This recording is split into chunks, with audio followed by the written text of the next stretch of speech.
महायुतीच्या सर्व नेत्यांनी ज्या वेळेला आदरणीय अजितदादांचा पक्षामध्ये प्रवेश झाला त्यावेळेला आदरणीय देशाचे पंतप्रधान नरेंद्र मोदीजींनी आणि आदरणीय आपल्या गृहमंत्री अमित शाह साहेबांनी स्पष्टपणे त्यावेळेला शब्द दिलेला आहे अजितदादांना की त्यांचे जे सिटिंग आमदार असतील तर त्यांना त्या मतदारसंघातून त्यांना उमेदवारी दिली जाणार आहे।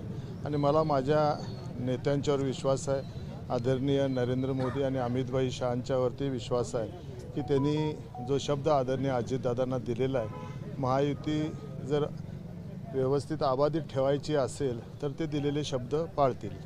खरं तर या ठिकाणी करताना पाहिलं आज काही शक्य होईल तो प्रत्येकाच्या मनातला जो काही विषय असेल तो त्यांनी व्यक्त केला असेल, पण मला खात्री आहे की मित्रपक्ष जे आहेत भाजप आणि एकनाथरावजी शिंदे साहेबांची शिवसेना यांनी आपापल्या लोकांना तिथं सांभाळायचं किंवा त्यांचं मन परिवर्तन करून त्यांनी आपल्या महायुतीसोबत ठेवण्याचं हे कर्तव्य त्यांचं आहे। त्यामुळं मी त्याच्यावरती फार काय भाष्य करणार नाही। पण आजच्या त्या सभेमध्ये मुरलीधर मोहोळ असतील किंवा प्रमोद सावंत असतील यांनी जाहीरपणे देवेंद्र फडणवीस यांनी देखील निरोप दिलेला आहे की माझा आणि भाजपचा गोव्याचे मुख्यमंत्री पदाचं मुख्यमंत्री हे वाक्य बोलतात, कसं बघता मग याकडे तुम्ही?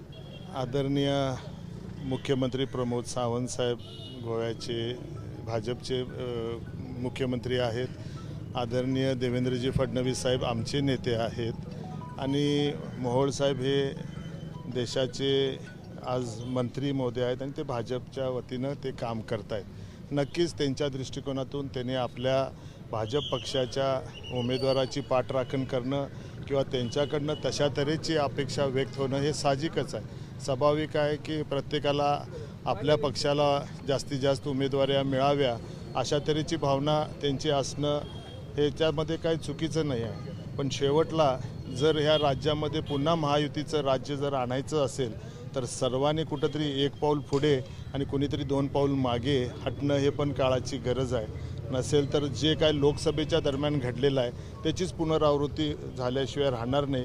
ह्याचा अभ्यास मला वाटते आदरणीय एकनाथरावजी शिंदे, आदरणीय देवेंद्र फडणवीस साहेब आणि आदरणीय अजितदादांना चांगला झालेला आहे आणि त्यामुळं ज्यांचे मनसुबे आहेत निवडणुका लढवण्याच्या किंवा ज्यांनी स्वप्न पाहिलेली आहेत त्यांना आवर घालणं त्या पक्षाचं हे कर्तव्य आहे आणि मला वाटते त्यामध्ये ते यशस्वी होतील। खरं तर त्यांच्या विधानाबाबतीत मी फार भाष्य करू शकत नाही, कारण का ज्या व्यक्तीला तालुक्यातली गावांची नावं माहीत नाहीत त्यांनी दौलतच्या बाबतीत बोलणं हे फार चुकीचं आहे। दौलत शेतकरी सहकारी साखर कारखाना स्वर्गीय नरसिंगराव माझ्या वडिलांनी स्थापन केलेला होता। तो 30 वर्ष त्यांनी चांगल्या तऱ्हेनं तो चालवला होता। 1975 साली त्याचा पहिला गळीत हंगाम शुभारंभ त्यांच्या माध्यमातून झाला होता। आदरणीय शरद पवार साहेबांच्या शुभ हस्ते त्याचा गळीत हंगाम झालेला आहे। तिथं बायोस्टील डिस्टलरी अल्फा लावलच्या माध्यमातून तिथं तो कारखानासुद्धा निर्माण केला, त्याचंसुद्धा उद्घाटन आदरणीय पवार साहेबांच्या हस्ते झालं होतं आणि पार्टिकल बोर्डचं सुद्धा उद्घाटन आदरणीय शरदचंद्रजी पवार साहेबांच्या हस्ते झालं होतं।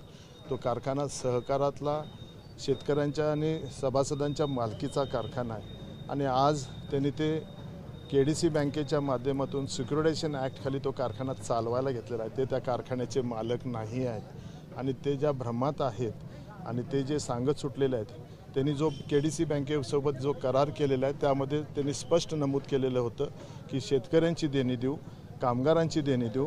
गेली 5 वर्ष जे गृहस्थ तो कारखाना चालवत आहेत आज ते सर्व ठिकाणी जाहीरपणे आपलं मत व्यक्त करतात की मी 5,000 कोटीचा मालक आहे, मी 3 कारखाने चालवायला घेतलेले आहेत। KDC बँकेचं 67 कोटीचं कर्ज त्यांनी फेडलेलं आहे। मग गेली 5 वर्ष इथल्या कामगारांची 30 कोटीची देणी, शेतकऱ्यांची 30 कोटीची देणी हे देत नाहीत आणि ह्यांना आता गुडघ्याला बाशिंग बांधून भागामध्ये पैशाचं वाटप करून अनेक ठिकाणी म्हणजे जेवणावळ्या आणि खानावळ्या चालू केलेल्या आहेत आणि ते ग्रस्त माझ्यावरती टीका करतात। हे किती निंदनीय आहे हे तुम्ही विचार करू शकता। मी शेतकऱ्यांच्या दृष्टिकोनातून मागणी केली होती, कामगारांच्या दृष्टिकोनातून मागणी केली होती की त्यांचे हे देय जे आहे ते दिल्याशिवाय त्यांना क्रशिंग लायसन्स देण्यात येऊ नये। राजेश पाटील आमदार असताना 5 वर्ष मी आमदार आहे, मी कधी कारखाना बंद पाडला हे तुम्हाला सर्वांना ज्ञात आहे. त्यामुळे हे अपप्रचार करण्याचाच एक उद्देश आहे. 5 वर्षात तो कारखाना कधी बंद पडला नाही आणि आज हे भागामध्ये सांगत सुटत आहेत की राजेश पाटील उद्याचे जर आमदार झाले तर हा कारखाना बंद पाडणार म्हणून. म्हणजे किती विद्वान ही मंडळी आहेत ह्याच्यावरूनच तुम्हाला हे समजू शकतं. नाही तर कुणाचे मनसुबे काय आहेत मला कल्पना नाही, पण ज्या मंडळींना या निवडणुकीमध्ये उतरायचं असेल तर तो त्यांचा लोकशाहीनं दिलेला हक्क आणि अधिकार आहे. आणि त्यामुळे मला खात्री आहे की ह्या भागामध्ये स्वर्गीय बाबासाहेब कुपेकरांनी केलेलं कार्य, स्वर्गीय नरसिंह गुरुनाथांनी केलेलं कार्य आणि स्वर्गीय सदाशिवराव मंडलिक साहेबांनी केलेलं कार्य आणि गेल्या 5 वर्षामध्ये मी आदरणीय अजितदादा आणि नामदार हसन मुश्रीफ साहेबांच्या पाठबळामुळे मी केलेलं ह्या भागाच्या विकासाचं कार्य, मला आत्मविश्वास आहे की ह्या भागातली सुज्ञ जनता आणि सुज्ञ मतदार जे आहेत हे विकासाच्या विचारावरतीच आजपर्यंत त्यांनी मतदान केलेलं आहे आणि ते आमच्या पाठीशी ठामपणे राहतील. महायुतीचा उमेदवार म्हणून राष्ट्रवादी काँग्रेस पक्षाचा आमदार या नात्यानं किंवा उमेदवार या नात्यानं ते भरभक्कमपणे माझ्या पाठीशी मला आशीर्वाद देण्यासाठी आणि माझ्या हातून या विभागाचं पुढचं जे काही विकासाचं रथ असेल तो अविरतपणे चालू ठेवण्यासाठी मला आशीर्वाद देतील हा ठाम आत्मविश्वास मला या राष्ट्रवादी आणि मित्रपक्षाच्या सर्व कार्यकर्त्यांच्यावर आहे. महायुती त्यामुळे डिस्टर्बन्स होत नाही का? तुम्ही जर बघितलं असाल इथंच आता डिजिटल आपल्याला समोर दिसत आहेत.